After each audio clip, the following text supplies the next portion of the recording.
So ayan mga ka-DIY, papakita natin kung paano install ang mga ito at paano yung pag-wirings.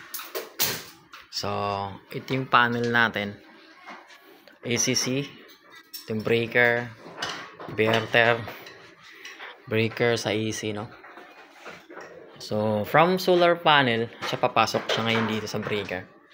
Ito siya. Tapos nilagyan ng SPD, no? Surge protection device. Ngayon, ginamper siya dito. Kasi ito yung magpo-protect sa mga yan. Yan. Ito yung in. So yung out niya, dito siya pupunta. Papunta siya ngayon dito sa ACC, sa PV side, no? So ngayon yung battery naman. Ito yung battery natin. Papasok siya ngayon dito. Itong dalawa. Positive, negative. Ngayon, para masupplyan to, kumuha sa taas. Hindi pwede dito kasi malaki ng wire. Kumuha dito, pumunta sa inverter. Kasi ang function ng inverter ay DC to AC conversion. So ang function naman nitong controller ay iniiwasan yung ma-overcharge, no? Tsaka yung backflow ng voltage sa battery. So ayan. So dito naman, ito yung load side. Load side means galing dito. Ayan. Ayan. So ito po, yung pababa, kasi naging tatlo. Ayan.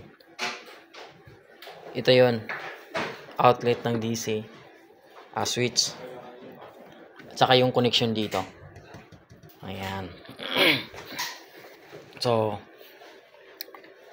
ito naman, itong dalawang to, ayan, tingnan nyo po, ay papunta siya sa dito, DC out, ay AC out ito, no?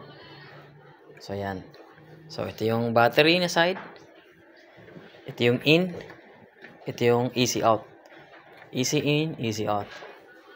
Tapos pumunta siya dito. Ito yun. Ginamper. Ayan. Tapos, ito na yung mga load. Ayan.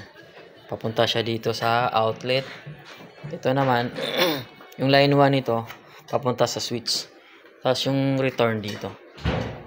Yung sa, either neutral o line 1, yung line 1, ito dito sa lamp. Yung return niya dito na.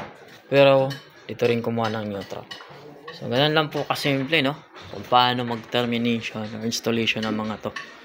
So ayan guys, abangan nyo ang susunod na kabanata.